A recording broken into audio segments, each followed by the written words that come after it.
Is it still the case that investors fear missing out? I would have to say that a lot of the market action we've been seeing over the past few weeks is definitely people's fear of missing out. Remember, markets go on fear and greed, but sometimes there's an interesting place where greed and fear interject or intersperse with each other, and this would be one of them.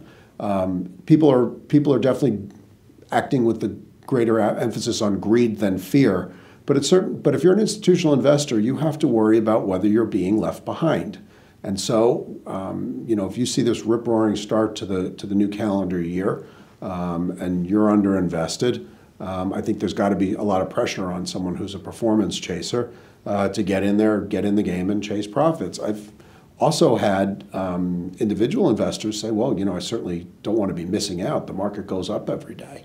And I think that is an interesting sentiment. Taken to its extreme, you get into cryptocurrencies, where I think you had a lot of people fearing missing out that rally and kind of regretting it.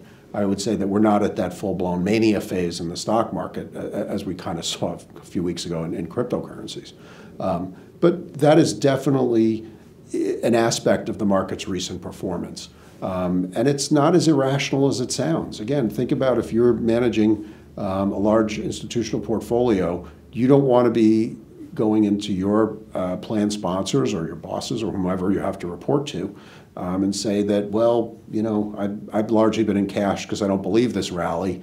And someone will say, well, great, I'll take my money and move it to someone who isn't invested, who is invested rather. And so that becomes an important element in the performance of the market. The problem with this as a tool is it's very hard to measure. I mean, how do I quantify fear or other people's enviousness, if nothing else? And that's one of those things that, because it's hard to quantify, you know it when you see it, and you also kind of know it when it ends, but it's very hard to spot the turning point on that. And the other problem being the turning point for something like that can be fairly abrupt. We can start to think about what catalysts for that might be. Certainly the government shutdown didn't prove to be one of those, although it looks like we're getting another bite at that apple in a few weeks. But in the short term, it's very much of a let's be invested, let's stay on top of the market among people who need to show a consistent performance to outside investors. And one way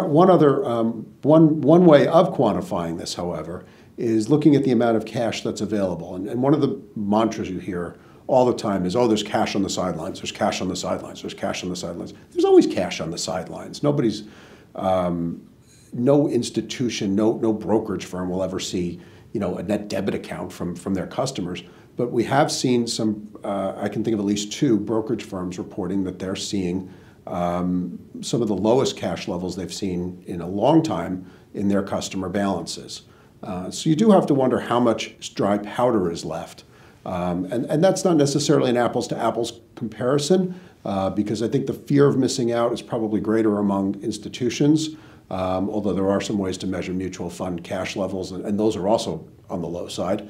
But I think as you start to see more and more cash employed and invested in the market sort of is running out of dry powder or ammunition, as you might say, to propel itself. But again, that's one of those things that it stops when it stops, but doesn't stop until then.